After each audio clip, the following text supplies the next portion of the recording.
తీసుకెళ్తాడు.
దర్శనం చాలయ్యా నాదుని ముఖ దర్శనం చాలయ్యా ముఖ దర్శనం చాలయ్యా నాదుని ముఖ దర్శనం చాలయ్యా.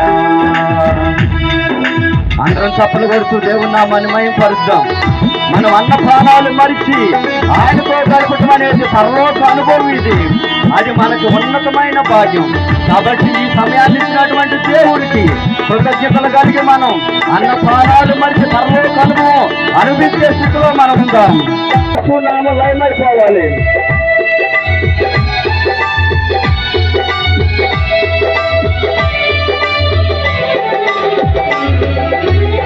అన్నపానములు మరచి నీతో గడుపుతా పరలోకానుభవమే నాకది ఉన్నత భాగ్యమే.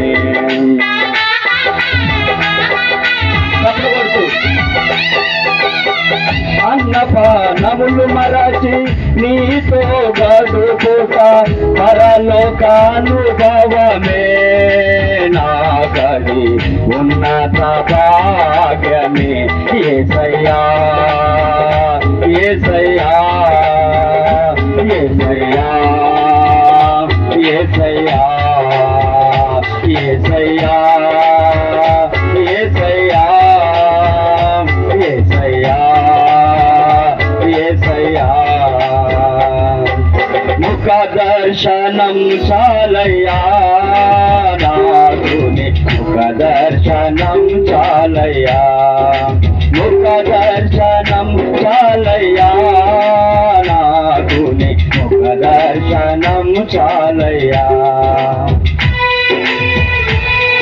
హల్లెలూయా. దేవుడి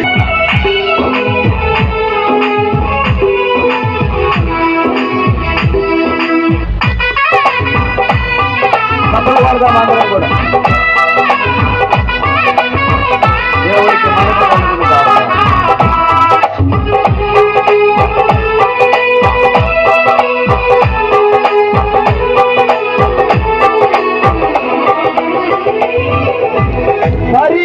పరిశోధపరచబడి పరిపూర్ణత నుండి మహిమలో చేరుటయే అది నా హృదయ వాంఛయే.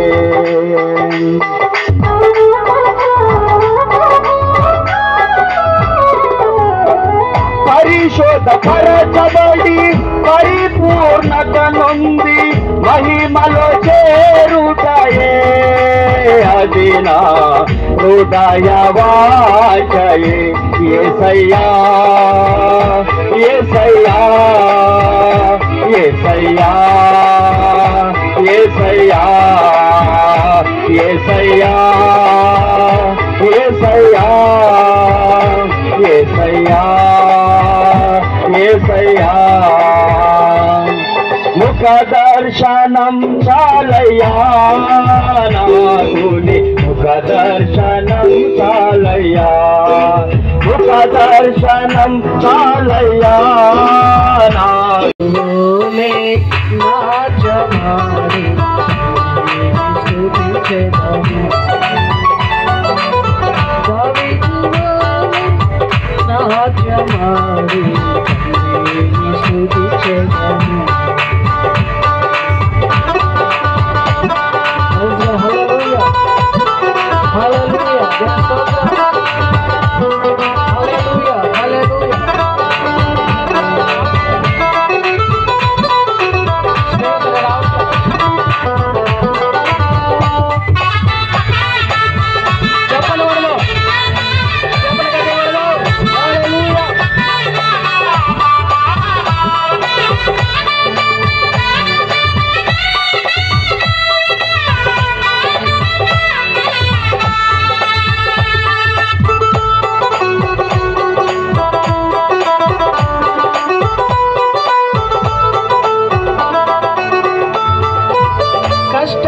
కలిగిన నష్టము కలిగిన తండ్రిని స్తుతించెదము.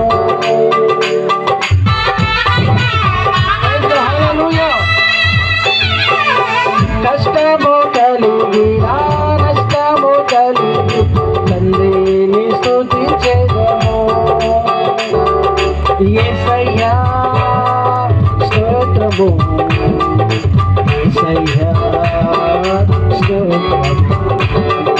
యేసయ్యా స్తోత్రము యేసయ్యా స్తోత్రము.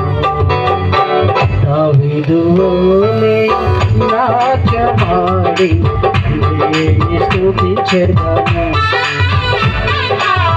దావీదువోలే నాట్యమాడి యేసుని స్తుతించెదము. యేసయ్యా స్తోత్రము యేసయ్యా స్తోత్రము యేసయ్యా స్తోత్రము యేసయ్యా స్తోత్రము యేసయ్యా స్తోత్రము యేసయ్యా స్తోత్రము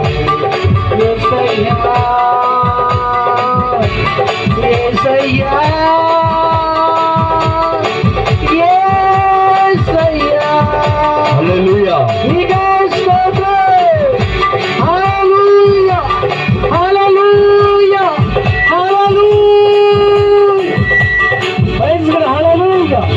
మహిమ కలుగునగా. ఆసక్తులైనడైన ఉంది.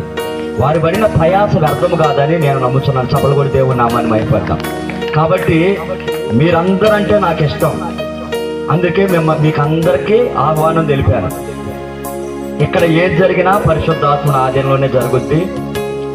నేను ఏది చేసినా కానీ ఈ కార్యక్రమాన్ని దేవునికి మహిమకరంగా ఎట్లా జరిగించాలి, ఎవరికి పాట ఇవ్వాలి, నాకున్న ఈ తక్కువ టైంలో ఎవరిని పిలవాలి, ఇదంతా కూడా నేను మీటింగ్ ద్వారా అనేకులు ఆ దేవునికి పట్టబడాలని ఆశతోనే చేస్తా ఉన్నా. నన్ను చాలాసార్లు నాకు పాట కూడా ఇచ్చేవాళ్ళు కాదు, కానీ నేను లోబడేవాడిని. ఏదో ఒకరోజు దేవుడు నన్ను పాట పాడిస్తాడని దైవజనుడు అయ్యా కూడా అయినా లోబడేవాడిని. ఏదో ఒకరోజు దావీదులాగా యోసేపులాగా దేవుడు హెచ్చిస్తాడు. మీరన్నీ ఇక్కడ పక్కన పెట్టండి, కాసేపు విశ్వాసులం అనుకోండి. విశ్వాసులు అయితే ఇప్పుడే వస్తున్నాం అనుకోండి. ఈరోజు ఒకటే దైవజనుడి ద్వారా ఏం మాట్లాడబోతా ఉన్నాడు, ఎందుకు దేవుడు నన్ను ఇక్కడ పిలిచాడు, నేను ఏదో ఒకటే ఇక్కడ నుంచి తీసుకొని వెళ్ళాలి అనేటట్టు ఒకే ఆశతో ఉండండి. ఎంతగా మించి సాతాను పెట్టి ఏ భ్రమకి మీరు గురి కావద్దు, ఏ ఆలోచనకే గురి కావద్దు. దేవునికి అప్పగించుకుందాం. మన మధ్యలో మరి రేజర్ నుంచి వచ్చిన ఆర్కెస్ట్రా అన్న ఉన్నాడు. అన్న వచ్చి ఒక పాట పాడి దేవుని నామాన్ని మయపరచవలసిందిగా నేను ప్రేమపూర్వకంగా మనవి చేస్తూ ఉన్నాను. పిల్లల పాటలు పాడేటప్పుడు అందరూ కూడా ఉద్యమంగా చప్పట్లు కొడుతూ దేవుని నామాన్ని మహిమపరుచుకుందాం. మందిరాలు ఇక్కడ హల్లెలూయా. ముందు సంఘం కావాలి, మందిరం కాదు. ప్రియమైన వాళ్ళ సంఘాన్ని దేవుడు వారికి ఇచ్చాడు. ఒక మంచి సంఘం, ప్రార్థించే సంఘం, కన్నీరు గార్చే సంఘం, సేవకుని ప్రోత్సాహపరిచే సంఘం ఈ మర్లపాడు సంఘంలో ఉంది. హల్లెలూయా. ప్రియమైన వాళ్ళారా, నిజంగా దేవుడు ఒక మంచి సేవకుణ్ణి, నేనేదో రమేష్ని నా ముక్కు ముందు ఏదో పెంచి పెద్ద చేసి చెప్పాలని కాదు, కానీ ఈ దినాల్లో దేవుని యొక్క సేవను నిక్కచ్చిగా జరిగించే వాళ్ళు కొద్ది మందే ఉన్నారు. ఆ కొద్ది మందిలో రమేష్ కూడా ఉన్నాడు. హల్లెలూయా. ప్రియమైన వాళ్ళారా, నేనేదో రమేష్ గురించి చెప్పడం కాదు, దేవుని నామ మహిమ పరచబడాలి. హల్లెలూయా. ఇక్కడున్న చాలా మంది దేవుని యొక్క సేవకులు ఉన్నారు, చాలా కష్టపడి దేవుని యొక్క పనిని జరిగిస్తున్నారు. ప్రియమైన వాళ్ళ చాలా సంతోషం. అది రాత్రి దేవుని యొక్క వాక్యాన్ని, సాక్ష్యాన్ని మనం వినబోతూ ఉన్నాం. ప్రియులారా, మనం అందరం కూడా ప్రభువులు ఎట్లా మాట్లాడతాడంటే, పాపిష్టి జనమా, దుష్ట సంతానమా, చెరుపు చేయి పిల్లలారా, మీకు శ్రమ. రమేష్ కి మైక్ ఇస్తే వీళ్ళందరినీ కాల్చేద్దామా అన్నట్టు ఉంటుంది. అది రమేష్ ఒక్కడికే కాదు, బైబిల్లో చాలా మంది దైవజనులు ఉన్నారు. యేసుక్రీస్తు ప్రభుత్వ 12 మంది శిష్యుల్లో ఇద్దరు, యోహాను యాకోబు, వీరిద్దరు కూడా మామూలు కాదండి. వాళ్ళు యేసుక్రీస్తు ప్రభు ఒక గ్రామానికి వెళ్తా ఉంటే ఆ గ్రామస్తులందరూ కూడా యేసు ప్రభును అడ్డగించారట, ఈ గ్రామానికి మీరు రావద్దు అని. అప్పుడు యోహాను యాకోబు వారిద్దరికి ఏమనంటే ఉరిమేడు వారు అని అర్థం, పేరుంది వారికి. ఏం పేరు? ఉరిమేడు వారు అని. వాళ్ళు ఏమన్నారంటే, ప్రభువా, ఏలియా అగ్నిని తెచ్చి ఆ 50 మందిని 3 సార్లు ఎట్లా కాల్చివేశాడు, ఈ గ్రామస్తులను కాల్చివేద్దామా అని అడిగారు. అంటే యేసయ్య ఏమన్నాడంటే, మనుష్య కుమారుడు మనుషుల యొక్క ఆత్మను నశింపచేయుటకు కాదు గాని రక్షించబడుటకే ఆయన వచ్చాడు. హల్లెలూయా. మనుషుల ఆత్మలు రక్షించబడాలి. హల్లెలూయా. ప్రేమను వల్ల దేవుని యొక్క సేవలో ఒక్కొక్క సేవకుడు ఒక్కొక్కలాగా దేవుడు వాడుకుంటాడు. ఆ సేవకుడు కరెక్ట్ కాదు, ఈ సేవకుడు కరెక్ట్ కాదు. ఈ సేవకుడు అయితే చాలా మంచి సేవకుడు, ఆయన అలా వాక్యం చెప్తాడు. లేదు లేదు, దేవుని యొక్క సేవకు ఒక వ్యక్తి వచ్చాడు అంటే ఊరికేనే రాడు ఉంటే తప్ప. అట్లని అందరూ పిలుపు కలిగిన వాళ్ళని నేను చెప్పలేను. కానీ ప్రేమను వల్ల దేవుడు ఒక్కొక్కరికి ఇచ్చిన వరాలు ఒక్కొక్కలాగా ఉంటాయి. బైబిల్లో 5 రకాల పరిచర్యలు ఉన్నాయి. తెలుసా మీకు? ఎంతమంది తెలుసు? 5 రకాల పరిచర్యలు ఉన్నాయి. సేవకుడు అంటే పాస్టర్ ఒక్కడే కాదు, బైబిల్లో రకరకాల బోధలు ఉన్నాయి. బోధలు అంటే అది వేరు. 5 రకాల పరిచర్యలు ఉన్నాయి. అపోస్తలులు, ప్రవక్తలు, సువార్థికులు, కాపరులు, ఉపదేశకులు, ఇట్లాంటి వాళ్ళు అందరూ ఉన్నారు. ఒక్కటే రీతి అయిన ప్రసంగాలు ఉండవు. గత రాత్రి ఒక సాక్ష్యం విన్నాం, ఈరోజు ఒక సాక్ష్యం వినబోతున్నాం. సాక్ష్యం అంటే మీరు చాలా ఈజీగా తీసుకుంటున్నారేమో. ఎవరైనా 100 ప్రసంగాల కంటే ఒక సాక్ష్యం గొప్ప అని చెప్పాడు ఒక దైవజనుడు. హల్లెలూయా. ఎన్ని ప్రసంగాలు? 100 ప్రసంగాలు చేసినది. సాక్ష్యం అంటే ఏదో సాధారణంగా సాక్ష్యం చెప్పడం కాదు. నీ జీవితం నిజంగా మారితే, నువ్వు నిజంగా యేసయ్యలోనికి వస్తే అది నిజమైన సాక్ష్యం. హల్లెలూయా. ఒకప్పుడు నువ్వు ఎలా ఉన్నావు, ఇప్పుడు నువ్వు ఎలా ఉన్నావు, అది సాక్ష్యం. సాక్ష్యం చెప్పడం అంటే నోటితో చెప్పడం ఒకటే కాదు, ఆ సాక్ష్యపరంగా జీవించడమే సాక్ష్యం. హల్లెలూయా. ఈ రాత్రి మంచి దైవజనుడిని, యవనస్తుడైన దైవజనుడు, రాత్రి కూడా యవనస్తుడే. ప్రియమైన వారలారా, ఈ రాత్రి దేవుడు నిన్ను నన్ను దర్శించబోతున్నాడు. 100 ప్రసంగాలు ఇక్కడ ప్రకటించబడ్డా ఒక్క సాక్ష్యం చాలు మీ హృదయాలను కరిగించడానికి, కదిలించడానికి. ఆమేన్. ఈ 5 రకాల పరిచర్యలు సేవకుల్లో ఉంటాయి. అపోస్తలులు సంఘాలు కట్టుకుంటూ సేవకులు బలపరుస్తూ వెళ్తారు. ప్రవక్తలు రమేష్ లాగా గట్టిగా మాట్లాడతారు. ఇప్పుడు వచ్చిన మీ అందరికీ కూడా ప్రభు అయిన యేసుక్రీస్తు నామములో వందనాలు చెల్లిస్తున్నాను. నా పేరు రాజ్ కుమార్. నేటికి నేను దైవజనుడిగా దేవుని సేవను చేస్తున్నాను. గడిచిన 14 సంవత్సరాల కిందట నా పరిస్థితి వేరు, అప్పుడు నా బ్రతుకు వేరు. దేవుడు తన కృప చొప్పున నన్ను ఇలాగ నిలబెట్టడం జరిగింది. దేవునికి సమస్త మహిమ కలుగును గాక. చెప్పులు కూడా దేవుని నామాన్ని కనపడదామా? గట్టిగా గట్టిగా దేవుని స్తోత్రం చేద్దాం. హల్లెలూయా, హల్లెలూయా. నేను ఈరోజున్న స్థితి నా వరకు చాలా గొప్పది. నేను ప్రతి అడుగులోనూ సాక్ష్యాలు చూస్తూ ఉంటాను. దేవుడు నన్ను రక్షించింది మొదలుకొని ప్రతి అడుగులోనూ నన్ను ఎన్నడూ ఎక్కడ విడిచిపెట్టక, నేను సరైన స్థితిలో లేనప్పటికీ ఆయన నిత్యము నాతో ఉండి నా ప్రతి అడుగును గమనిస్తూ నన్ను ఆయన చేయి పట్టుకొని నడిపించడం చేత ఈరోజు నేను ఇలా ఇక్కడ నిలబడడం జరిగింది. దేవునికి మహిమ కలుగును గాక. ఆయన కృప నేను ఆయనకి ఇష్టంగా ఉన్నప్పుడు ప్రారంభమైంది కాదు. నేను ఆయనకు వ్యతిరేకంగా జీవించినప్పుడు కూడా ఆయన కృప నాతో ఉంది. దేవునికి స్తోత్రం. హల్లెలూయా. అయితే నేను విజయనగరం జిల్లా భోగపురం మండలం సవరవిల్లి అనే ఒక గ్రామంలో 1993లో పుట్టాను. మరి నా తల్లిదండ్రులు, నాకు తమ్ముడు, చెల్లి ఏమో చాలా నార్మల్ అంటే మిడిల్ క్లాస్ అని కూడా చెప్పలేను, అంత బీదరికం అని చెప్పొచ్చు. అలాంటి స్థితిలో నేను పుట్టాను. ఎందుకంటే నా తండ్రి ఒక కూలివాడు, నా తల్లి కూడా నా తండ్రితో పాటు కూలి పని చేసి సరైన ఇల్లు కూడా లేని పరిస్థితిలో నేను, నా చెల్లి, నా తమ్ముడు, మా ముగ్గురిని వాళ్ళు ప్రేమించి మమ్మల్ని పెంచారు. అయితే నేను 1వ తరగతి చదివినప్పుడు మా ఊర్లో మాకు హైవే పక్కన మా ఇల్లు ఉండేది. రోడ్లు వస్తున్నాయి, ఎక్స్టెన్షన్ అవుతుంది రోడ్ అని చెప్పి ఆ రోడ్లలో మా ఇల్లు కొట్టుకుపోయింది. ఇల్లు కొట్టేశారు. మళ్ళీ మాకు స్థలం చూపించలేదు, మాకు ఇల్లు ఇవ్వలేదు. చెప్పారు మీకు స్థలం వస్తుంది, ఇల్లు వస్తుంది అని చెప్తే సరే అని మా వాళ్ళందరూ ఖాళీ చేసేసారు. ఆ ఇల్లులన్నీ రోడ్లో కలిసిపోయినాయి. దిక్కు తోచని పరిస్థితి. ఆ స్థితిలో మా వాళ్ళు ఉన్న స్థలంలో వారి పక్కన, వారికి ఉన్న చిన్న చిన్న స్థలాల్లో వారి పక్కన మేము ఒక పాక వేసుకొని ఉండడం, అలా మేము జీవిస్తున్నప్పుడు కొంతకాలానికి మరలా మా వాళ్ళే వాళ్ళకున్న ఒక తోటను ఇలా ఇల్లులు పోయిన వారందరికీ అమ్మడం జరిగింది.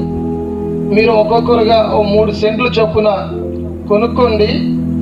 కొనుక్కొని అక్కడ మీరు పాకలు కట్టుకొని అంటే అంతవరకు కష్టపడి మా నాన్నగారు సంపాదించినది ఓ 15,000 రూపాయలు ఉంటే అందులో కొంత సొమ్ము పెట్టి సెంటు 4,500 రూపాయలు అప్పుడు ఆ రేట్లో ఉండేటప్పుడు ఓ 3 సెంట్ల ల్యాండ్ కొన్నారు. అందులో ఒక పాక వేసుకొని మేము బ్రతుకుతూ ఉన్నాం. మా నాన్నగారు వ్యవసాయం కూడా చేసేవారు. మా తాతగారు ఇచ్చిన ఒక 33 సెంట్ల ల్యాండ్ ఉండేది. దాంట్లో వ్యవసాయం చేసేవారు. అలాగే ఎప్పుడో సంవత్సరానికి 1 లేదా 2 పంటలు, వేరుశనగ, అలాగే పెసలు లేదంటే ఉలవలు పండించేవారు. ఆ పంటలు లేనప్పుడు కూలి పనికి వెళ్ళేవారు. ఓ రోజు నాన్నగారు ల్యాండ్ అమ్మడానికి సిద్ధపడ్డారు. అప్పుడు నేను 10th క్లాస్ చదువుతున్నాను. ఆ సమయంలో ల్యాండ్ అమ్మడానికి సిద్ధపడితే, ఎందుకు నాన్న మీరు ల్యాండ్ అమ్ముతున్నారు, మీకు ఇష్టం లేదు కదా, మీ నాన్న ఇచ్చాడు కదా అని చెప్పి మీరు చాలా ఇదిగా ఆ యొక్క ల్యాండ్ పట్ల మీ మనసు ఉంటుంది కదా, మరి ఎందుకు మీరు ల్యాండ్ అమ్ముతున్నారు? వ్యాపారాలు చేసిన నష్టమే వస్తుంది, లక్షలు పోతున్నాను కదా, నేనేం చేయాలి? ఉద్యోగాల కోసం ప్రయత్నించలేదంటే ప్రయత్నించేశాను. నిజం చెప్పాలంటే నాది బీదరికమైన పరిస్థితులు నేను పెరగడం వల్ల చిన్నప్పటి నుంచి నేను పనికి వెళ్ళేవాడిని. ఎలా అంటే సమ్మర్ హాలిడేస్ వచ్చినా, దసరా హాలిడేస్ వచ్చినా మామిడికాయలు తెంపి అవి కలెక్ట్ చేసి ఇవ్వడానికి, వేరుశనగ వాటిని కలెక్ట్ చేసి ఇవ్వడానికి ఎలాంటి పనులకు వెళ్ళేవాడిని. అలాగే హాలిడేస్ వస్తాయి కదా, సమ్మర్ హాలిడేస్లో ఒక ఐస్ క్రీమ్ కంపెనీలో ఐస్ కూడా అమ్మాను ఒకరోజు. ఒక ఊరు పండగలోను ఐస్ బండి మీద వెళ్ళి ఐస్ కూడా అమ్మాను ఒకరోజు. ఎందుకు అలాంటి పరిస్థితుల్లో ఒకసారి ఇంటర్ సెకండ్ ఇయర్ తర్వాత సమ్మర్ హాలిడేస్ వస్తే ఒక ఐరన్ కంపెనీలో మా అమ్మకేమో సూపర్వైజర్గా చేస్తున్నానని చెప్పుకున్నాను, వైజాగ్ దగ్గరలో ఉన్న ఒక ఐరన్ కంపెనీలో. కానీ అక్కడేమో చూడండి మున్సిపాలిటీ వాళ్ళు చెత్త ఏరుకుంటారే, అలాంటి బండి పట్టుకొని ఆ ఐరన్ కంపెనీ చుట్టూ తిరుగుతూ అక్కడ ఉన్న చెత్త అంతా ఏరుకునేవాడిని. రోజుకి 250 రూపాయలు ఇస్తానని. ఇది చాలా మందికి తెలియదు. ఇలా నేను ఒక్క పని కాదు, ప్రతి పని చేశాను. చివరికి ఒక కాటాలో ఒక వెయిట్ బ్రిడ్జ్ ఉంటుంది కదండి, లారీలు వెయిట్ చూస్తారు, అలాంటి దాంట్లో కూడా పనిచేశాను. ఎన్నో నాకు సరిగ్గా గుర్తు రావట్లేదు కానీ చాలా పనులు చేశాను. నేను ఎన్నో పనులు చేశాను కదా, ఏ రోజు నేను బతికిస్తుగా లేను కదా. ఎన్నో వ్యాపారాలు కూడా సిద్ధపడి జాబ్స్ కూడా ప్రయత్నం చేశాను. కానీ చాలా ప్రేమించే భార్య ఉంది, వారిని చూసి నేను చాలా దుఃఖపడిపోతూ ఉన్నాను.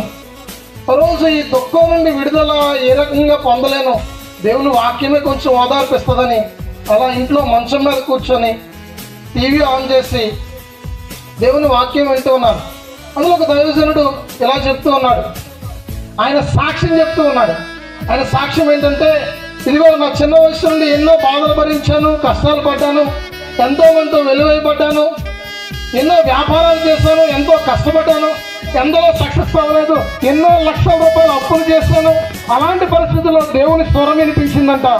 దేవుని స్వరం వినిపించి ఆయనతో ఇలా చెప్పిందంట, నిన్ను ఎందుకు తెలుసా ఇన్ని కష్టాల్లో పెట్టాను, నువ్వు చేయాల్సింది వ్యాపారం కాదు, ఉద్యోగం కాదు, నువ్వు నా సేవ చేయాలి, అందుకే నిన్ను ఇలాంటి పరిస్థితుల్లో పెట్టాను, ఇలాంటి పరిస్థితుల్లో పెట్టకపోతే నువ్వు నా సేవకు రావు అని చెప్పి ఆయన సాక్ష్యం చెప్తుంటది. ఎవరి సాక్ష్యం?